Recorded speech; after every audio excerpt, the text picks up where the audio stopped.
Bien, bonjour tout le monde. Voilà, je reprends après quelques difficultés techniques nouvelles et inattendues. Je reprends le cours du jeudi 24 parce qu'on avait eu de nouveau des soucis de connexion. Je ne comprends pas à quoi c'est dû, je ne comprends pas pourquoi avec votre classe j'ai toujours ces soucis. Bref, vous aviez à faire en devoir les exercices 17 et 18. Alors le 17, vous avez donc un moteur qui est alimenté par du 230 volts avec un courant de 4 ampères. Vous avez un rendement de 0,93 et donc ce rendement, il est évidemment entre la puissance utile, qui est la puissance mécanique du moteur qu'on vous demande, et puis la puissance consommée. La puissance consommée, ça va vous être donné par U fois I, ok. Et donc, si vous voulez calculer la puissance mécanique de ce moteur, eh bien, vous allez devoir faire eta fois U fois I. Eta fois U fois I. Ok. Donc, le eta, il vaut 0,93. U vaut 230. I vaut 4. Qui nous fait 855,6 watts de puissance mécanique. La puissance consommée, vous pouvez la calculer. La puissance consommée, c'est U fois I. La puissance électrique, 230 fois 4, ce qui vous fait 920 watts. Donc la puissance mécanique, la puissance utile est bien plus faible que la puissance consommée. Vérifiez toujours ça avant de donner une réponse définitive. Quelle est la résistance totale? Question B, résistance totale de ce moteur en fonctionnement. La résistance totale, c'est U sur I, ok, donc ce sera 230 divisé par 4, et 230 divisé par 4, ça nous fait 230 divisé par 4, ça nous fait 57,5 ohms. Okay. Le circuit tourne. Vous avez sous 230 volts un courant de 4 ampères. Et bien ça vous détermine la résistance. Si la résistance était plus faible, le courant serait plus fort. Si la résistance était plus forte, le courant serait plus faible. Okay. Mais tout ça est lié par la loi d'Ohm, évidemment. Question C, on ne va pas la faire parce que je ne vous ai pas parlé de résistance interne des composants. Quand on parle de résistance interne, par exemple pour un moteur, dans un moteur vous avez un bobinage de fils pour créer des électroaimants. Et ce bobinage, il est relativement long, avec des fils relativement fins, donc il y a une certaine résistance interne du moteur. Okay. Et ce genre de choses, on en tient compte quand on veut faire des calculs précis, mais je ne vais pas rentrer dans ce genre de détails, je ne vous ai pas parlé de la résistance interne, donc cette question-là, on va la laisser tomber. Et puis, on va aller à la question D, qui est quelle quantité de chaleur produit ce moteur par heure de fonctionnement. Donc maintenant, la quantité de chaleur qu'on note d'habitude Q, ici, c'est une énergie électrique. Ok. Et quelle énergie? Eh bien, cette énergie que le moteur libère sous forme de chaleur, ce sera évidemment la différence entre la puissance qui consomme et la puissance qui délivre mécaniquement. Ok. Alors 920 moins 855,6, ça nous fait 64,4. Excusez-moi, ça c'est la puissance. Ok. Et puis si vous voulez la puissance, si vous voulez l'énergie, il faut multiplier la puissance par le temps. Je sais pas pourquoi ça me fait chier comme ça. Je comprends pas. Je comprends pas pourquoi ça fait des histoires pareilles. alors que ça devrait se connecter bêtement. Voilà. Mais quand j'aurai reçu ma nouvelle webcam, ça ira mieux. Voilà, 64,4 fois le temps. Ça, c'est donc la puissance, entre guillemets, perdue. La puissance qui va partir sous forme de chaleur, qui est en fait 7%, puisque le rendement du moteur est de 93%. Okay, vous pouvez vérifier que la différence entre ces deux, ça fait 7% de 920. Et puis maintenant, il faut qu'on multiplie cette puissance perdue fois le temps. Et la question, c'est par heure de fonctionnement. Donc ici, vous allez mettre un temps d'une heure, mais sous forme de seconde, évidemment. Et alors, ça va vous donner 64,4 fois 3600, ce qui vous donne 231 840 joules. Ok, c'est une énergie, donc l'unité ici, ce sont des joules. Voilà pour cet exercice 17. On va passer au 18. L'exercice 18, c'est un exercice sur la perte d'énergie par effet Joule. Okay. Je vous rappelle, l'effet Joule, c'est un effet d'échauffement du conducteur. Diminuer la résolution. Donc l'effet Joule, c'est un effet d'échauffement du conducteur qui est dû au passage d'un courant. Quand vous avez un courant qui passe dans un conducteur, vous avez toujours des chocs entre les électrons et les atomes qui forment le conducteur. Et bien ces chocs vont déposer de l'énergie dans le conducteur. Les électrons vont déposer une partie de leur énergie pendant ces chocs. Et cette énergie, elle va se trouver sous forme de chaleur dans le conducteur, donc le conducteur chauffe. Okay. Et donc la quantité d'énergie perdue par effet Joule, on a vu que c'était RI carré fois T. Pourquoi RI carré? Pourquoi est-ce que pour la puissance ici on prend RI carré et non pas U carré sur R? Parce que ce qui représente l'effet Joule, l'expression qui représente l'effet Joule, c'est l'expression qui dépend du courant pour la puissance. Ce n'est pas l'expression qui dépend de la tension. Okay. La tension, elle ne va pas causer d'échauffement des conducteurs. Ce qui cause un échauffement, c'est le passage d'un courant. Donc on utilise pour la puissance cette expression RIK. Voilà, donc la puissance perdue, elle vaut RI carré fois RI carré. L'énergie perdue, c'est par le temps. C'est RI carré. La résistance de la ligne, on vous dit qu'elle vaut 16 ohms.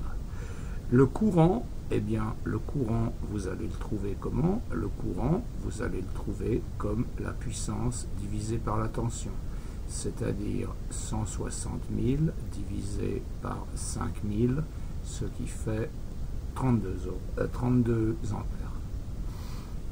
Okay. Donc vous pouvez calculer votre puissance perdue comme la résistance fois 32 au carré et 16 fois 32 au carré, 16 fois 32 fois 32, ça donne 16 384 watts.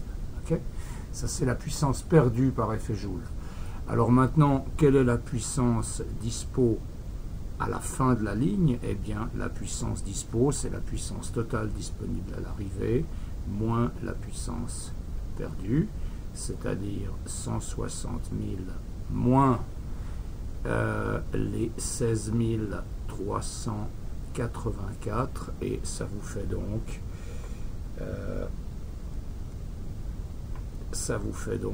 143 616 watts disponibles en fin de ligne. Okay.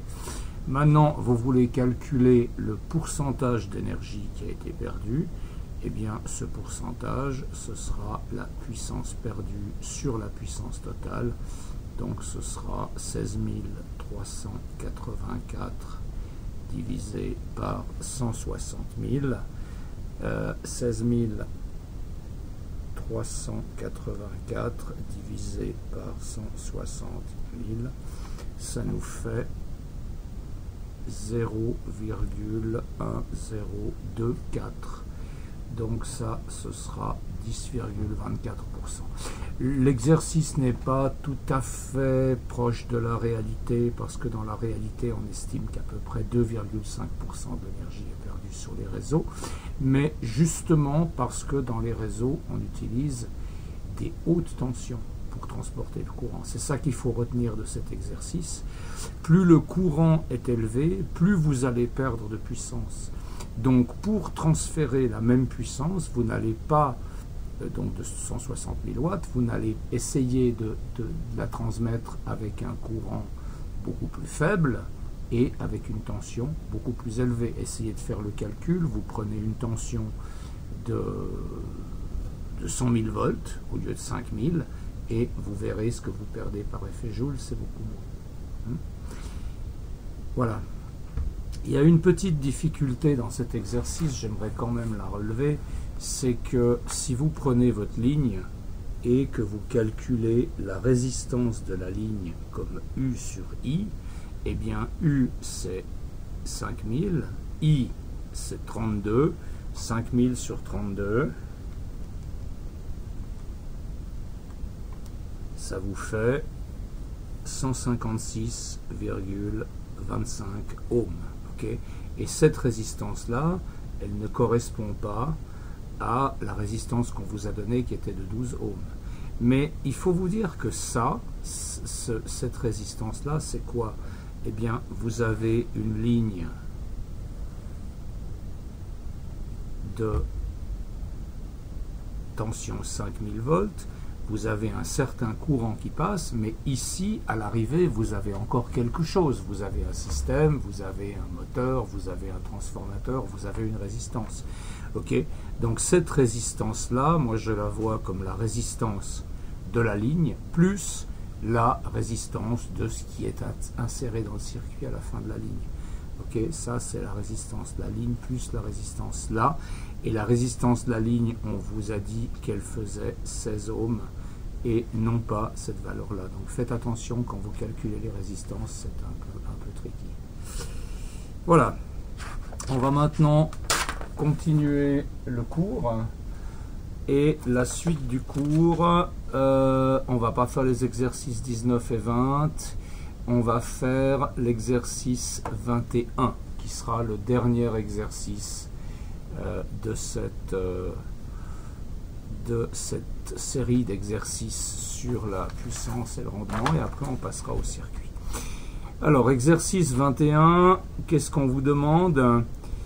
On vous dit que on a un radiateur électrique avec les caractéristiques suivantes: 220 volts et 600 watts. Donc 220 volts c'est la tension, 600 watts c'est la puissance. Okay. Et il est dans un régime normal de fonctionnement, ça veut dire qu'il est en train de chauffer. Très bien.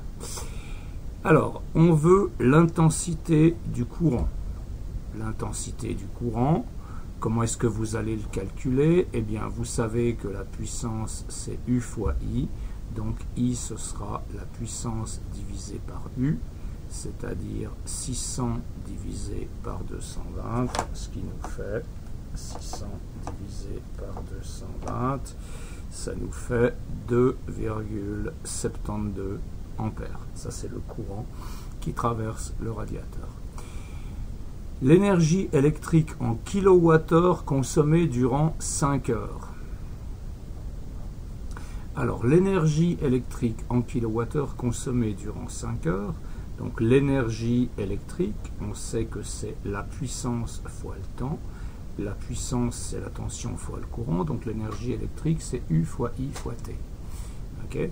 Alors, on a toutes les données. U, c'est 220. I, on vient de le calculer, c'est 2,72. Et puis le temps, on vous dit pendant 5 heures, donc faites attention, les heures, vous devez les mettre en secondes. Ça fait fois 5 fois 3600.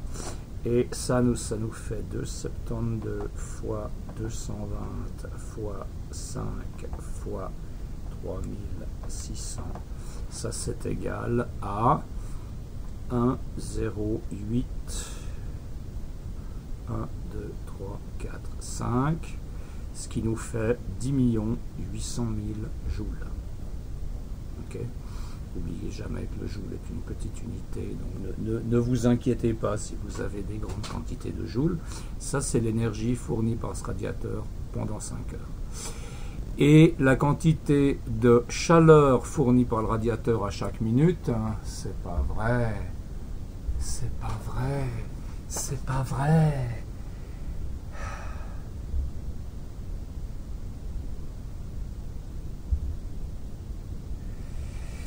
La quantité de chaleur fournie par le radiateur à chaque minute, eh bien pour ça on n'a pas d'informations sur le rendement, mais c'est un radiateur électrique. Donc naturellement on va prendre un rendement de 1, parce que dans un radiateur électrique, même si vous avez des pertes dans le circuit sous forme de chaleur, eh bien cette chaleur elle va se mélanger à la chaleur produite par le corps de chauffe du radiateur, et elle va quand même contribuer à chauffer votre pièce. Donc un radiateur électrique, ça a un rendement de 100% pratiquement, et on peut utiliser cette grandeur-là. Okay, ça veut dire que la puissance conso est égale à la puissance thermique du radiateur. Et maintenant, si vous voulez la quantité de chaleur fournie par le radiateur à chaque minute, eh bien vous allez calculer U fois I fois T, mais maintenant vous avez des minutes, donc ce sera 220 fois 272 fois 60, et ça vous fait 220 fois 2,72 fois 60, et ça nous donne 35 904 joules. Okay. Ce que j'ai oublié, c'est de calculer ici en kilowattheure l'énergie fournie par ce radiateur. Alors effectivement, le kilowattheure, c'est une unité d'énergie. Et vous vous souvenez peut-être qu'un kilowattheure, c'est 3 600 000 joules. Pourquoi ça? Parce qu'un kilowatt, c'est 1000 watts, une heure, c'est 3600 secondes. Si vous faites 1 kilowatt fois 3600 secondes, ça vous donne 3 600 000 joules. Okay. Alors maintenant, pour savoir combien de kilowattheures on a, eh bien, le nombre de kilowattheures, ce sera simplement nos 10 800 000 joules divisé par 3 600 000, et combien ça nous donne? 10 800 000 divisé par 3 600 000, ça nous fait 3. Ok, 3. Et donc on va consommer 3 kWh, sachant que le prix du kilowattheure est autour de 20 centimes, enfin je ne sais pas exactement combien ça vaut, mais donc ça va vous coûter environ 60 centimes. Ok. Voilà, donc maintenant on va arrêter, enfin on a terminé cette série d'exercices sur les énergies, les puissances, etc.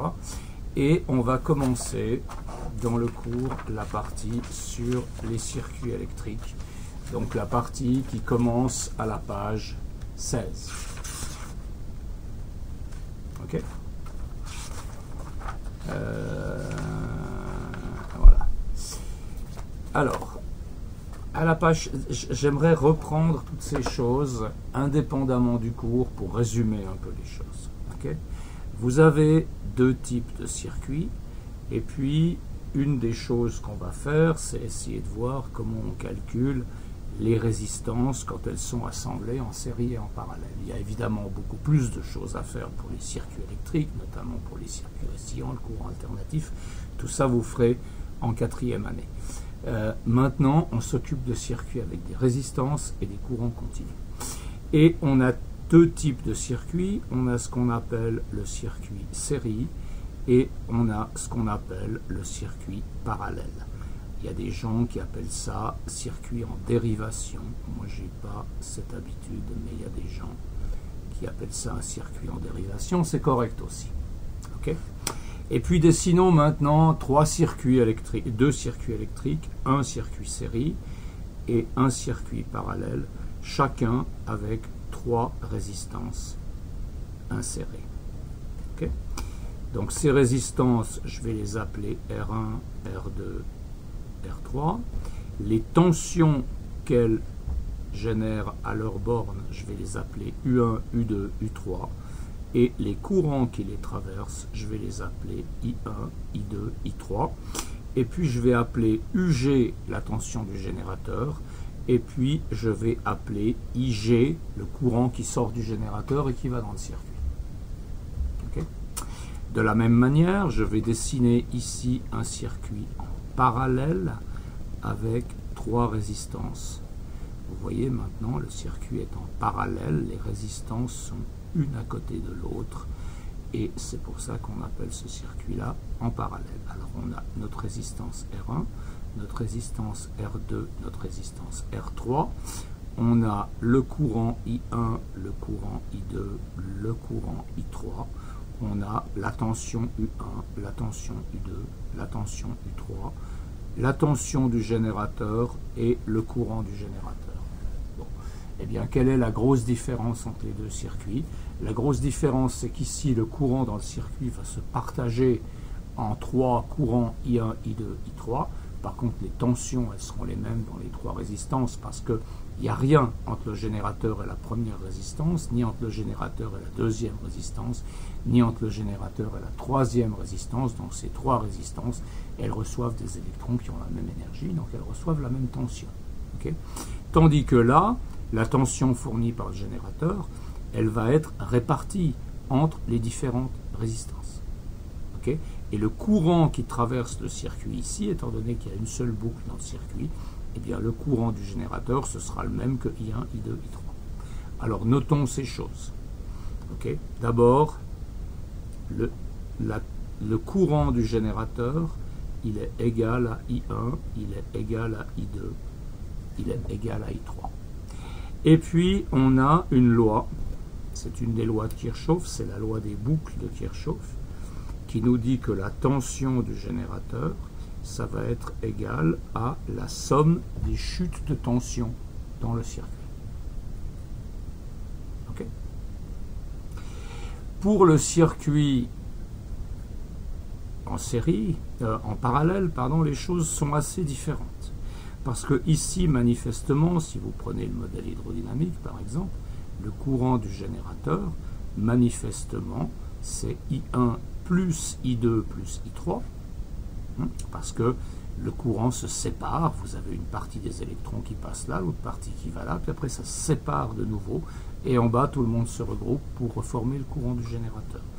Par contre, la tension, ici, la tension du générateur, c'est la même que la tension U1, c'est la même que la tension U2, c'est la même que la tension U3. Donc, entre parenthèses, c'est comme ça que sont branchés tous les appareils électroménagers chez vous, parce que s'ils étaient branchés en série, ça poserait toutes sortes de problèmes. D'abord, quand un des appareils serait grillé, par exemple, quand une ampoule est grillée, il n'y a plus de courant qui passe, il y a tout qui s'arrête. Et puis en plus, dans une situation comme ça, eh bien, vous n'avez pas dans votre réseau, si les prises étaient câblées comme ça, vous n'auriez pas 220 volts dans chaque prise. Vous auriez une tension qui dépend de ce qu'on a branché dans les autres prises, etc. Tandis que là, tous les appareils qui sont représentés par ces résistances, ils vont tous avoir à disposition 220 volts et donc ils pourront fonctionner comme ils doivent fonctionner. Voilà, alors regardez maintenant les deux circuits. Vous voyez que dans un cas, on a égalité des courants et dans l'autre cas, on a égalité des tensions. Ok ? Alors essayons de voir maintenant comment tout ça nous permet de calculer la résistance. Dans le cas du circuit série, c'est tout simple. Vous savez que I est égal à U sur R. D'accord? Et donc, cette égalité-là, on peut la réécrire comme U G sur R total est égal à U1 sur I1 est égal à U2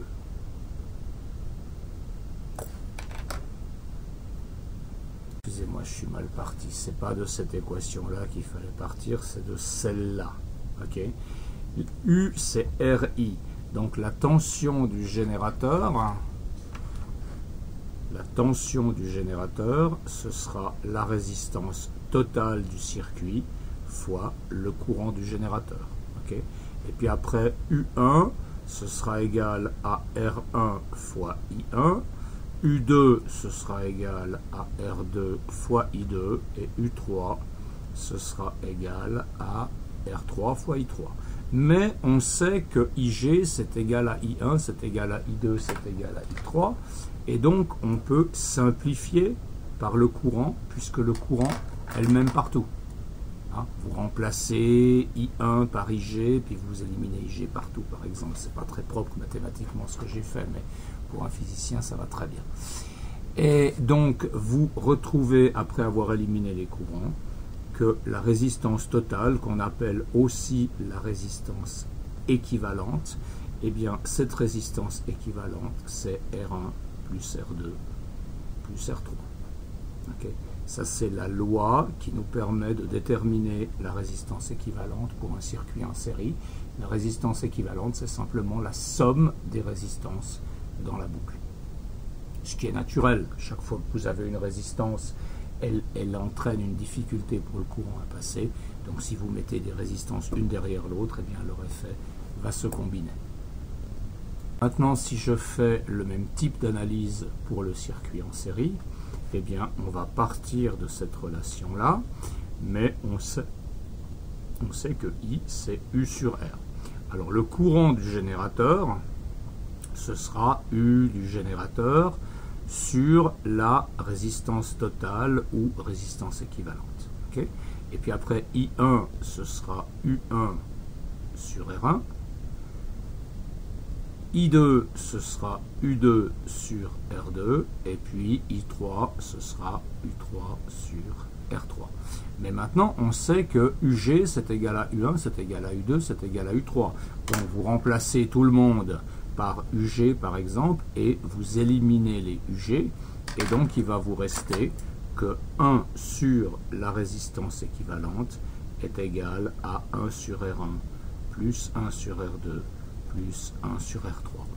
Il y a des gens qui gardent cette loi écrite comme ça, moi je préfère l'inverser et écrire que la résistance équivalente c'est 1 sur R1 plus 1 sur R2 plus 1 sur R3. Voilà.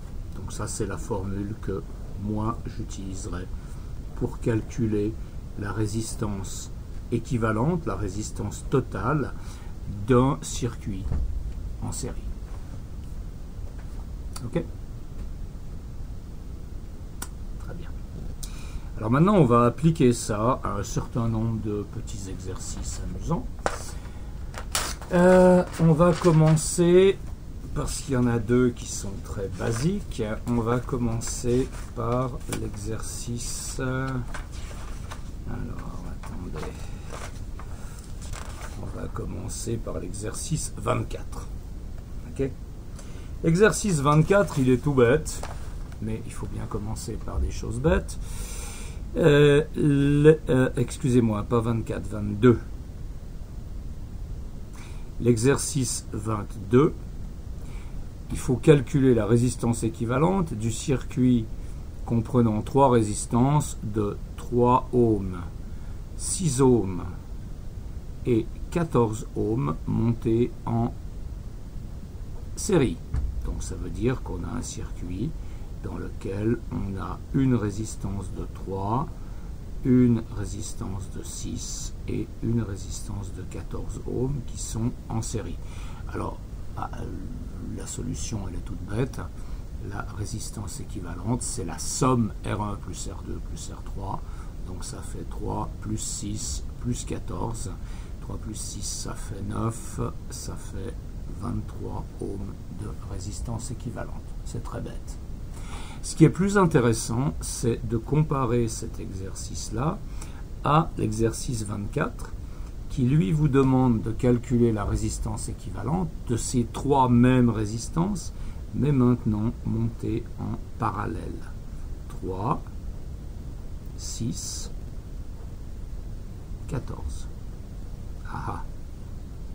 Alors, réfléchissez d'abord un peu. Vous pensez que la résistance équivalente, dans ce cas-là, vous pensez qu'elle a quelle valeur à peu près? Alors moi je vous dis qu'elle a à peu près 2 ohms, la résistance équivalente. Pourquoi? Parce que la résistance la plus faible que vous avez dans ce circuit, c'est cette résistance de 3 ohms. Et donc la résistance, elle va être au maximum égale à 3 ohms.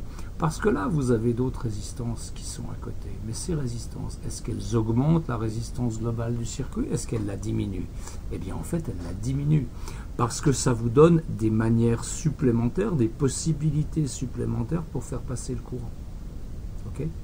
Donc, dans un circuit en parallèle, la résistance équivalente, elle sera toujours plus petite que la plus petite des résistances.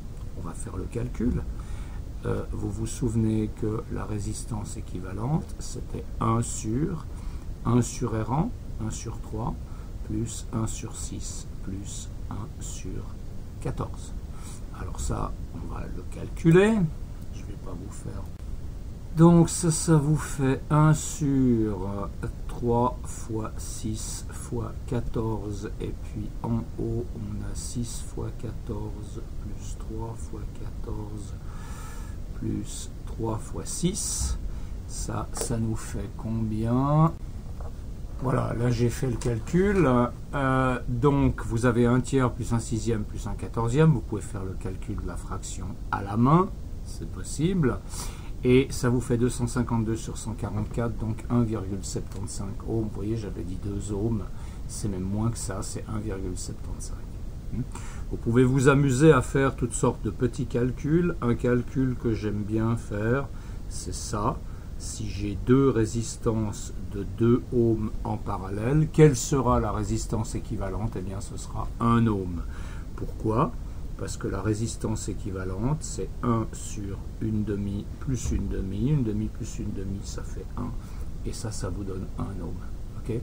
Donc, souvenez-vous bien que dans un circuit en parallèle, la résistance équivalente est toujours plus faible que la plus petite des résistances qui est mise en parallèle.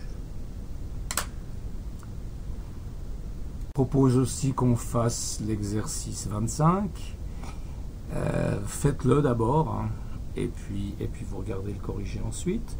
Alors, l'exercice 25, il va nous permettre de discuter un peu de comment sont brancher les prises chez vous. Okay? Donc, on vous dit une prise électrique sous 220 volts est protégée par un fusible supportant au maximum 6 ampères. Alors, comment c'est un réseau chez vous? Eh bien, vous avez les fils qui arrivent depuis les services industriels. Okay? Vous avez un fil qui est la phase, un fil qui est le neutre, mais bon, on ne va pas rentrer dans les courants alternatifs. Et là, vous avez une source de 120 volts, on appelle ça du 220 volts, mais en réalité, c'est plutôt du 230, du 240, ça dépend. Donc, ces fils-là arrivent dans votre appartement, et chaque prise qu'il y a chez vous va être branchée. Là, je fais les 3 trous de la prise. Okay, dans les 3 trous de la prise, qu'est-ce que vous avez? Vous avez la phase et le neutre qui arrive à droite, à gauche. Et puis ici, vous avez une mise à terre, ça c'est le symbole de la mise à terre. La mise à terre, elle est là pour éliminer dans la terre tous les courants qui pourraient résulter d'un court-circuit, qui pourraient vous mettre en danger. Et puis, qu'est-ce qu'on vous dit? On vous dit que cette prise est protégée par un fusible. Alors, le fusible, d'abord, il se met sur la phase. Okay, si vous avez tournevis testeur, vous essayé. Dans la prise, il y a un trou dans lequel le tournevis testeur s'allume, c'est là qu'arrive le courant. Et puis vous avez un trou dans lequel le tournevis testeur ne s'allume pas, donc il n'y a pas de courant. Ça veut dire que quand vous fermez le circuit, le courant il arrive par la phase et il repart par le neutre. C'est un peu plus compliqué que ça parce que c'est un courant alternatif qui va et qui vient, donc il ne va pas vraiment arriver et repartir, mais c'est la phase qui est dangereuse et c'est donc la phase qu'on va protéger par un fusible. Faites très attention, si vous mettez des fusibles de protection, vous devez les mettre sur la phase et surtout pas sur le neutre. Parce que si vous les mettez sur le neutre, avant de faire griller le fusible, le courant il va vous griller vous. Okay, vous mettez le fusible sur la phase, ça c'est le symbole du fusible. Okay, le fusible, c'est un petit device, vous en avez déjà vu, ça dans les anciens immeubles, c'est des trucs comme ça. Dans les immeubles récents, ça n'existe plus. On a remplacé ça par des disjoncteurs. Mais le fusible, c'est un machin comme ça, qui a un peu une forme de bouteille, qui est blanc en céramique, donc c'est un isolant. Et puis là-haut et là en bas, vous avez des contacts métalliques. Et puis là en bas, vous avez un petit contact de couleur, okay, qui tombe quand le fusible est pété. Alors comment est-ce que c'est construit à l'intérieur? À l'intérieur, vous avez une cavité et vous avez simplement un fil qui descend dans cette cavité qui va relier le contact du haut au contact du bas. Le bout de ce fil, c'est votre petit triangle avec la petite pastille de couleur, et quand le fil grille, eh bien la petite pastille de couleur elle tombe et vous savez que votre fusible est grillé. Alors pourquoi est-ce que le fil est grillé? C'est justement le travail du fusible. Le fusible, il contient un fil dont le diamètre, le matériau, etc. est calculé pour fondre et péter quand vous atteignez un certain courant. Si sur votre fusible c'est marqué 6 ampères, c'est les plus petits fusibles qu'on trouve pour l'utilisation ménagère, ça veut dire que quand sous 220 volts il y a un courant de 6 ampères qui rentre là-dedans, eh bien dans ce cas-là,